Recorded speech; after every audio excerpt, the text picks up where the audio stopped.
special meeting of Leominster Conservation Commission for July 16th, 2019.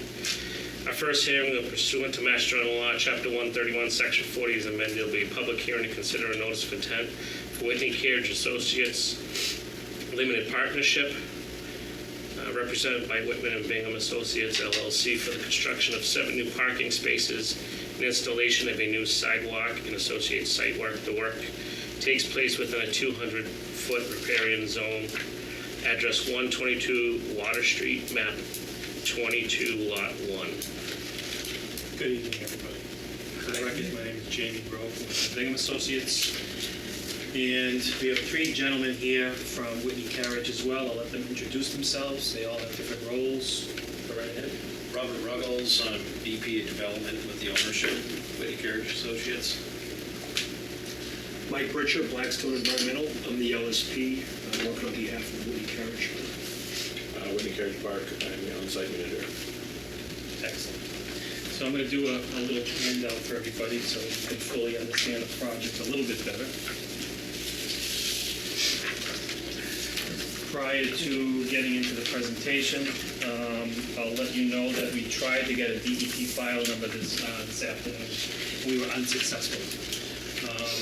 Whitman and Bingham mailed the notice of intent to DEP. We also mailed the check to the P.O. box. We cashed the check, but people were on vacation and couldn't find the mail. So we noticed that prior to the first meeting last week, so we did a second filing online. And we did that online. We saw it on the page, Angela saw it on the page. DEP couldn't find it, did not populate very well.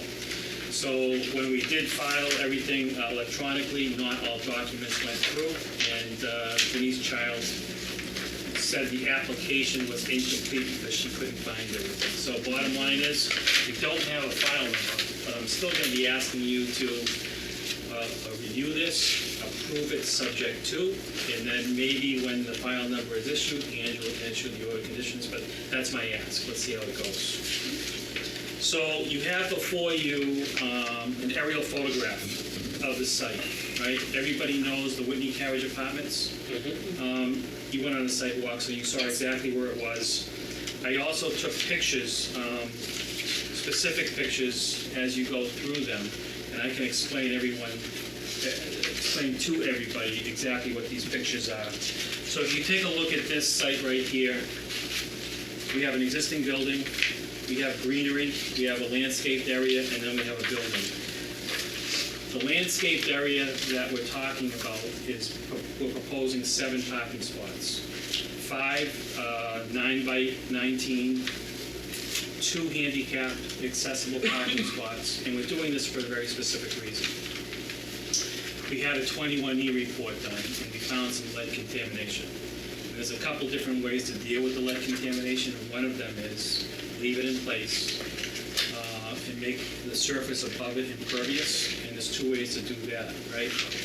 We can have a poly barrier and fill over it, or we can pave it. Now, this particular area is short on parking. So the investors, the ownership wants to invest in additional parking spots for the residents, specifically for handicap accessible parking spots. So it's a win-win for this whole type of situation. So we're proposing 7 spots in this particular area. We have the individual who did the report. He can explain to you about the lead contamination and how they plan on dealing with it in different couple of ways if you'd like. But the summary is 0 to 4 feet. That's where we're finding the lead contamination. In this particular area, behind the existing building, the apartments, we have the Moosonock Brook. We're going to have the 100-year floodplain, which is bordering on subject to flooding. That's a resource area. This project is not located within the bordering land subject to flooding. We have the 100-foot buffer zone from the bordering vegetated wetlands. This project is not within the 100-foot buffer zone. We have the 100-foot inner riparian zone. This project is not within the 100-foot inner riparian zone. However, it is within the 200-foot outer riparian zone. Part of the notice of intent, we submitted an alternative analysis. You guys have a copy of the NOI? You go to Appendix C, you'll see a project description describing the It's seven. online. You guys have it. Okay, I know it's like- Yep, you'll find a description of the 7 parking spots. The preferred option is obviously to do the 7 spots. There's a no-build alternative, which we do not favor, because if we do the no-build, we'll probably have to excavate all the soil out, and it's cost prohibitive. The 3 performance standards that we have to meet are the erosion control that's going to take place on site. This site, we're not proposing any new drainage. Right now, we have 2 existing catch basins located down near the Moosenaut Brook where everything sheet flows to the catch basins. These catch basins are not fitted with oil and gas separators, so we're proposing hoods for, they retrofit the hoods within the basin themselves. And we're also proposing a maintenance plan to be submitted to the Conservation Commission once a year. So that'll take care of the water quality issues. This is not an area located within a rare and endangered species program. And by doing this project, there is no significant adverse impact to the resource areas. Just to give you a sense of scale, we're increasing the impervious area by 1.04%. On site itself, the 200-foot riparian zone, we have 380,000 square feet of riparian zone. We're increasing the impervious area approximately by 3,900 square feet. So again, a very insignificant project within a 200-foot riparian zone. We've notified the abutters. I gave Angela a complete list of the abutters and the green cards that came back. And we are more than happy to answer any questions you have. I have one question. Yep. Just so the rest of you guys know, I did do the site walk with Angela over the weekend, and from what I see, I don't really have any issues with the project. It's a highly disturbed area anyway. But I know we had talked about, so you said 0 to 4 feet is the lead contamination. So I'm just curious, because I'm familiar with those regulations. With the levels that you found, is an AUL necessary for that area, or is capping it just, I mean, paving it is fine, I completely understand that, I'm just curious. Good question, great question. So under the Massachusetts contingency plan here, this material is classified as historic fill.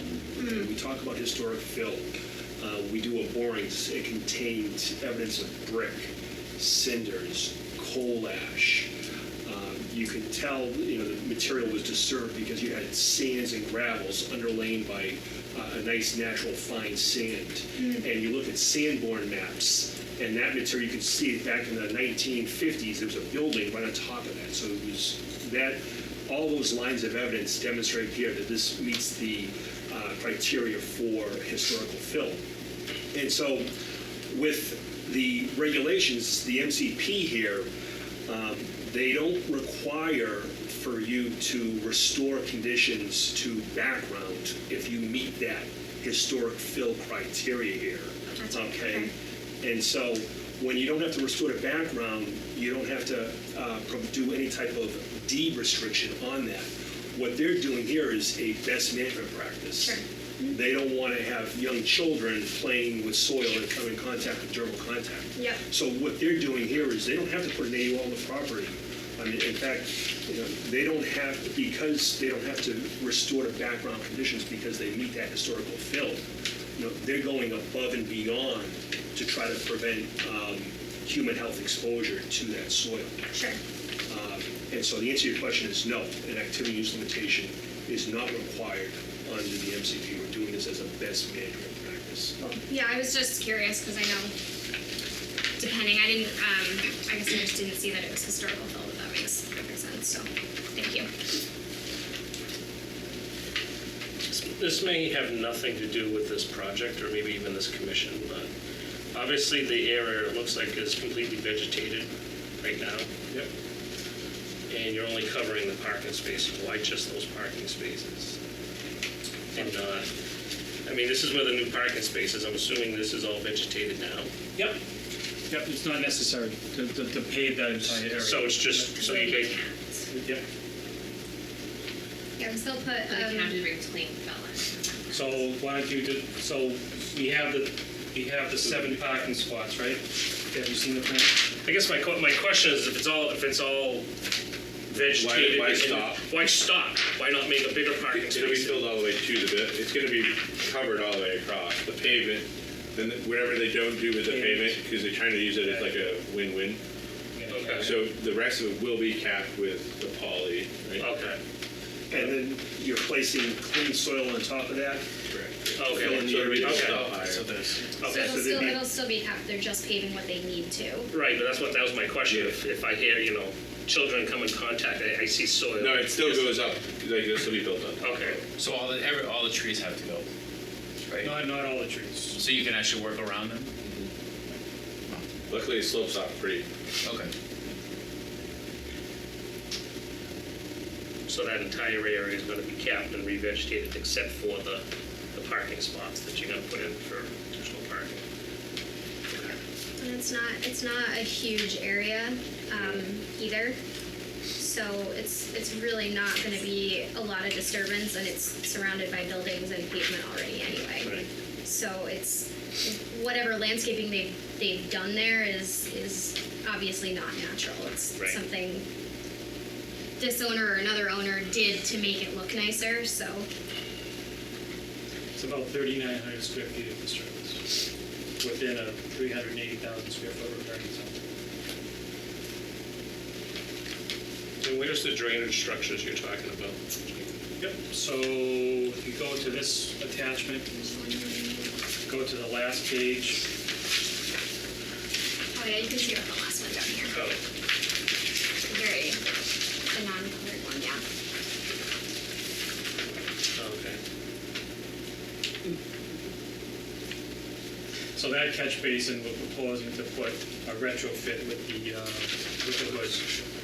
And then I think we all noticed on site that the entire pavement is bermed. So the runoff sheet flow is not going to flow directly into the berm. So the berm is going to actually pond it if necessary, but we propose to do some hay bales right around the catch basins as well, just to make sure. Right.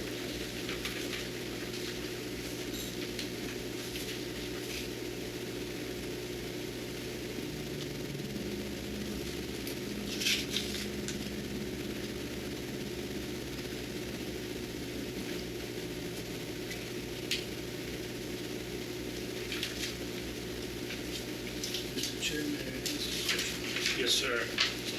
What's the proposed time frame for the project itself, start to finish? So the time frame is dictated by the hazardous waste, the lead remediation plan. So you have 120 days. And when did the 120 days start ticking? June 28th. June 28th. So you start tomorrow. So once we get the order of conditions. So basically, after the 10-day appeal period. Yep. Yeah, Okay. and it'll have to be done by the end of September ideally.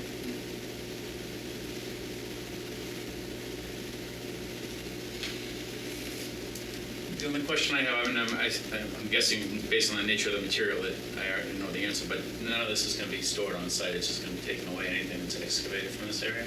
Or is the levels only below? Nothing we excavated. The plan. Oh, you just have to go right over it? Correct. No. Okay.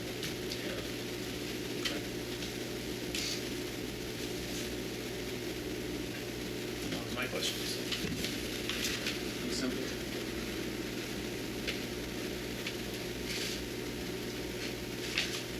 All right. Any other comments or questions?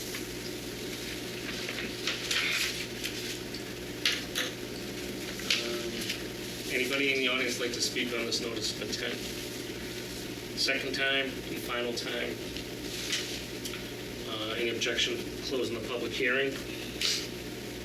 All right, I declare the public hearing closed. Any comments or questions from the commission? If not, do I have a motion? Mr. Chairman, I will make a motion that we issue an order of conditions as soon as we're able to get the DEP file number with this. Okay. I mean, I just want to add the motion with our standard boilerplate and our standard special conditions, 48-hour notice to the prior to construction. That's on the normal boilerplate, right? Yeah, that's on our special condition section. Okay. Do you have any other conditions you need at the site that you'd like to add to this? No? Do I have a second on that motion or something different? I'll second. All right, all in favor? Excellent. So, from this point forward, when they get the file number to us, we'll be able to add that and issue the order of conditions immediately. Excellent. Thank you. Very good. Can I bring up one point before the end? Sure. It's kind of a what-if scenario, but what if the DEP has further requirements once they issue the order number? I Commission mean, is, we're okay, but the what if commission they're is not? able to retract their issuance if that's the necessary steps. What I would expect to happen if DEP had any concerns, is we would issue a revised plan. And then we would come back before you and get that revised plan incorporated into the regulations. But your clock keeps ticking. The clock keeps ticking. You're in no time out, sorry. And what's the final date? 128 days from June 28th. Is that October? I think I said September, October. October 30th. October. Yeah. And one last what if? What if you don't make the clock? What if we don't make the clock, guys? It just, That's it. they're just additional reporting fees, compliance fees that will be incurred by Whitney Carriage Park.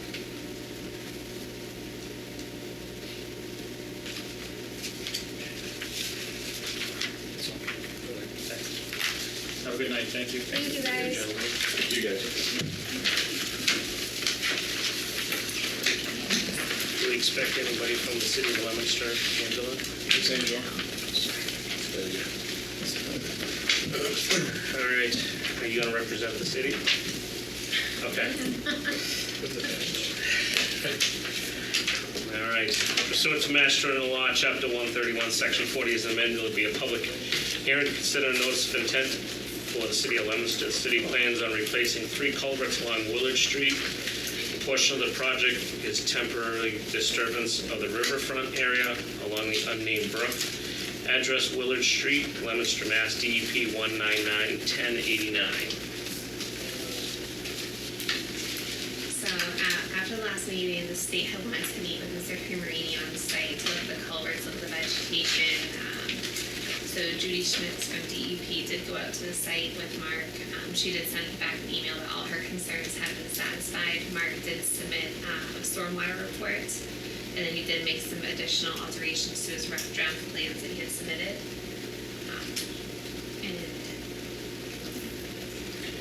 And Now, one of the issues I know the DEP requested was stream crossing standards. That's still not going to happen. that's not gonna happen due to a couple reasons, due to financial reasons. The money that DPW came into is only a certain amount. Right. This has kind of been something that they've been working on for 10 years. They've been trying to get enough money to get these done and get that road paved. And they finally got the money left over from another grant, I believe. So they're unable to meet the stream crossing standards also because of the area. It's a little difficult for them to meet it. You saw the site. Right. Okay. And what was some of the concerns from DEP? They had wanted a stormwater report, the stormwater report to show the flow at least and to show where they meet basic standards. So he did do that. He did submit a stormwater report. And he did explain that in one of the culverts. I believe it's a 36-inch culvert. They're putting a 30-inch culvert basically inside of it to stop it from caving in. Right. And that's kind of their concern if that restriction was going to inhibit the flow. And so he did address that in the stormwater report, which was uploaded to the portal. Okay.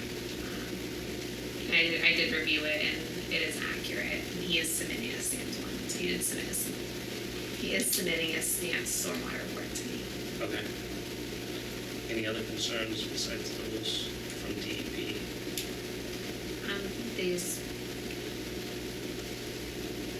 I have Judy's email here too. It says, "Hi Mark, thanks for meeting me yesterday and sending me these updates and calculations so quickly. Everything looks good and I don't have any additional concerns or questions. Please make sure that the Leominster Conservation Commission receives a copy of this information so that it can all be included on the order of conditions." Okay. I drove by there today because I was coming by there on my way, and it looks like they're already starting to work. There's already like vegetation cleared and equipment. There's a porta potty right next to the stream. There's hay bales, but there's no silt fence. Yeah, I guess some work started today, and they've got a cease and desist until we can discuss that. So that's all that I know at this point. So. Okay. Yeah, so there was a miscommunication with Blue Diamond, who's the subcontractor. They were told that once they finished up one job, that they could go to the next job. Unfortunately, I informed them they did not have an order of conditions, so they don't have a permit. So after some conversations with DPW, they kind of understood the process. But unfortunately, this is, in their defense, this is kind of like their big time to go. Like this is the time they have to pave roads. When they have openings, they gotta squeeze it in. But in the future, I did explain to them that I really wanted to work better at this process, the culvert process, because we do have a lot of culverts in the city that we all need to work together on. Maybe have a meeting and maybe set up a 5-year plan, start submitting NOIs for those, and then extending them as necessary to kind of prevent this kind of issue where they're in a time crunch and it has to get done as soon as possible. And one thing I just wanted to state, and I guess more for the public record, but the city does not, it's not above the law.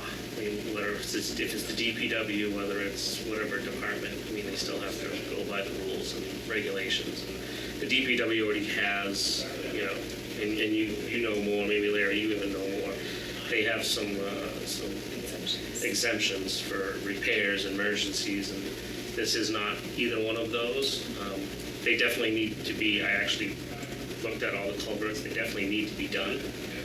One of them doesn't have a bottom, that's a cracking steel pipe, so and one of them is collapsing slowly. It's not gonna happen tomorrow, but, so I understand it needs to be done as soon as possible, but it's not an emergency, so.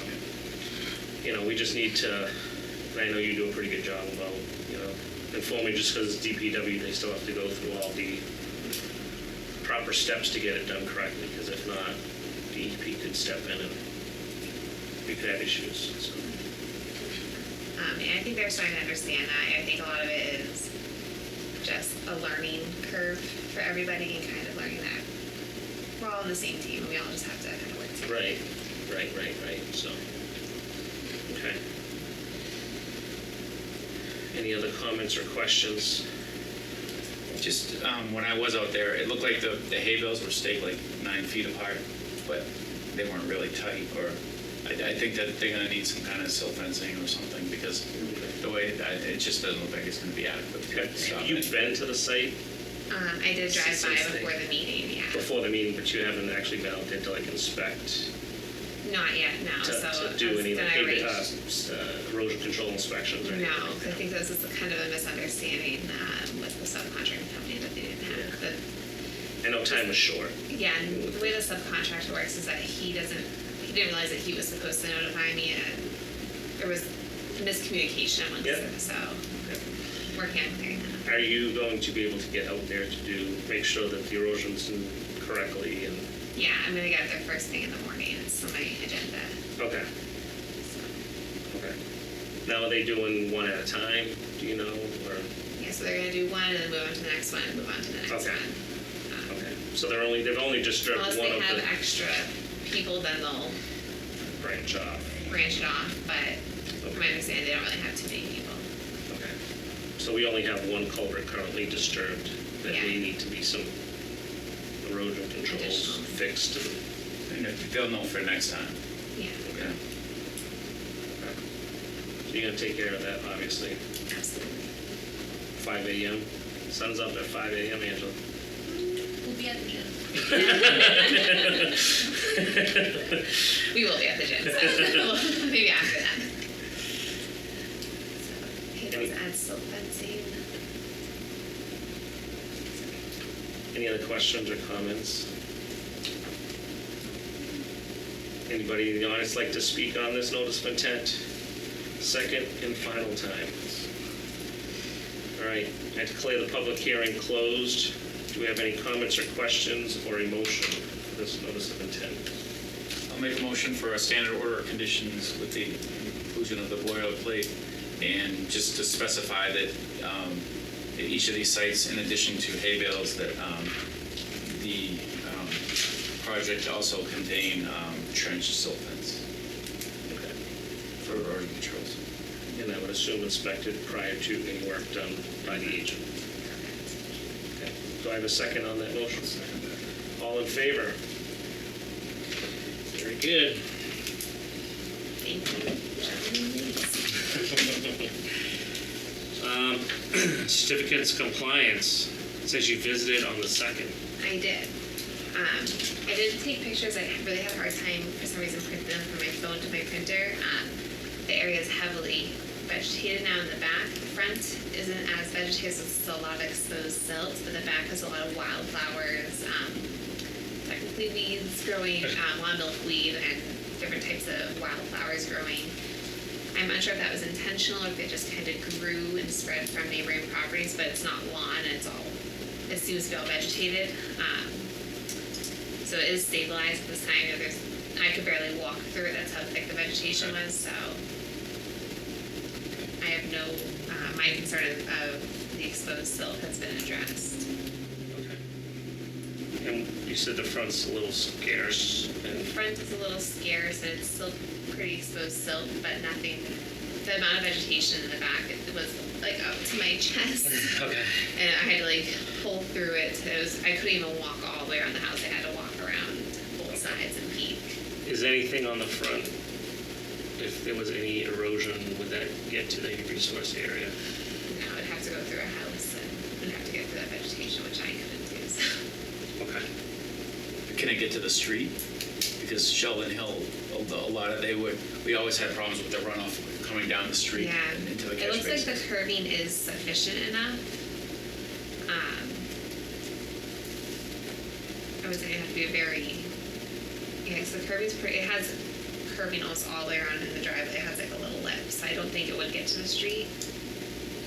Unless I could, I don't think it would. Now, is this house abandoned, or is it someone I'm living? not 100% sure. I believe it was in the process of being purchased. I don't know if they actually moved in. I believe it was an older woman who was purchasing it at the time when they were applying for the certificate of compliance. I don't know if it actually passed the ends. Every time I've gone there, no one's been there. Because my only thought is, I don't necessarily have a problem, but if somebody buys that house, they're obviously going to want to put grass in. Yeah. Before it's sold, that's probably going to be a condition of the sale. And then if they go in and they rip up all that material, and then we're right back where we were before. So I think there needs to be some sort of perpetual or condition, something that says that in perpetuity the site has to be. I guess I didn't think I of believe that. that is in the standard order. I believe that is one of the perpetual conditions that if any work in the resource area needs to come before the Conservation Commission. So we could just reiterate that on the Yeah, I think we certificate need of to specifically compliance. put a line in there that, only because, that's, if I was gonna buy that house, Maybe. that's the first thing I would say is I want grass, I don't want, Right. Yeah, chest maybe high. like attach a letter that says, we do realize that this is heavily vegetated in the back. If any work needs to be done, please contact the Conservation Commission office. Right, we're not gonna stop them from putting in Yeah, grass, we just just want them, work with Yeah. us. Make sure there's road control or whatever. yeah. Okay. As it sits today, it's stable. Yeah. So do you have a recommendation? I recommend that we issue the certificate of compliance with the additional perpetual conditions in a letter explaining that if they choose to take down the vegetation in the back, they need to work with the Conservation Office on erosion controls and erosion controls to protect the resource area. Okay. Do I have a motion for that? I'll make that motion. Do I have a second? A second. All in favor? Very good. Extension permits. 199-1039 Research Drive. Oh, that's the R&B. Okay. What is not done there that needs to be? They're just kind of cleaning up the sites. There's still a lot of exposed areas that, not near the resource area, but kind of farther out in the buffer zone, they're still exposed. They're still kind of flattening it out and believe we went out there last year when I first started, when they were having problems over there. So they're just trying to get grass through over there, but unfortunately people keep driving around and parking because there's too many people out there for me. So they are working on it. When I spoke to them, they didn't feel comfortable applying for the certificate of compliance because they knew they would get it because it isn't fully finished yet. It doesn't expire until September. I thought it expired in July because that's when they show it online as expiring. But when I checked the order conditions, it doesn't expire until September, and I felt that an extension permit for them to kind of finish up and clean up the site was reasonable. Do we want to do an extension for 1 year, for 3 years? Do we want to issue an extension? I'd like to just make sure that they have all the erosion controls in place properly and everything's stable, because a lot of times sites, even though they're working it, sometimes, erosion controls get forgotten about, after a couple of years. They've been pretty good. Last time I went out, there was was actually on my birthday. I went out there. It was on July 8th, and there was erosion controls up. I did mention, they could tighten them up a little, and they said they would get someone on it because they are still working on a lot farther back. Yeah. It doesn't really have any impact because of the amount of ground in between the area. Yeah. But they are still out there working, so any issues that we have, they can most definitely address very Now, was that NOI just for that lot? Because I know there was it's an industrial So park, there was obviously. several lots. There wasn't a lot of information folder for me to kind of pull off of, and I have to finish watching the old tapes. So from my understanding, it was mainly for the RMV, and then there was another building. I don't know what is there currently. It's just like another retail building. There was a detention basin, a stormwater system, and then but those lots were large, so that's where the areas that are kind of disturbed with the trucks and everyone driving on them are that they want to kind of tighten up. Is the detention basin in and functioning? Yes. Okay. And it's very clean, but it's supposed to being maintained. Every time I've been out there, it's been. Okay. And they're not storing snow in it, because I've been there in the wintertime, they're not storing snow near it. Okay. They're pushing all the snow kind of towards the back where they're farther down. Okay. I think at 3 years, we kind of want a good solid growing season, and in case if you only give it 1 year, it's kind of grown, we improve, we can't really go back and say, oh, it's not growing enough, you need to plant more. But if they're under the order conditions and it's not growing, we can kind of say, come on, you only got a couple growing seasons here. So that would be my recommendation. Thoughts or questions? As long as it stays on the radar and everything's getting It's checked. off my radar. I have no problem with the 3 year on this one. Okay. Because they are actively working it, so. Yeah, I just didn't know. That's why I asked, Yeah, I didn't, especially I'm sure they're doing a wonderful job at the site next door, but just if we have an order of conditions there, it kind of makes it easier, I think, for me to monitor everything. Okay. I might agree with that. All right. Do I have a motion to issue a 3-year extension for 199-1039? Make a motion to issue a 3-year extension for DEP file number 199-1039. Do I have a second? A second. All in favor? Very good. Emergency certs. Johnny Appleseed Lane. So, Oh, our beaver deceiver. yes, and it is functioning very well. I've spoken to the gentleman a couple times after. We never voted on it to ratify the order. So we Oh. vote on it and then sign the order. Oh, okay. I was gonna say, I thought we had finished this one up and show Yeah, us we discussed pictures. it and we were all really excited, so it was very interesting. It's the first beaver deceiver in Leominster, so. I really forgot. Then we didn't vote on it, so. Okay. We were all very tired. Well, do I have a motion to ratify emergency certification for 535 Johnny Appleseed Lane, I'm assuming? Yes, there's a lot of them. I'll make that motion. Do I- Read the numbers because I don't have any. That's what for you said. 535 Johnny Appleseed Lane. Do I have a second on that? I'll second. All in favor? Very good. Do we have anything else anybody would like to discuss at this point? All right. Our next meeting is Tuesday, August 13th, with a filing deadline of July 26, 2019 at noon.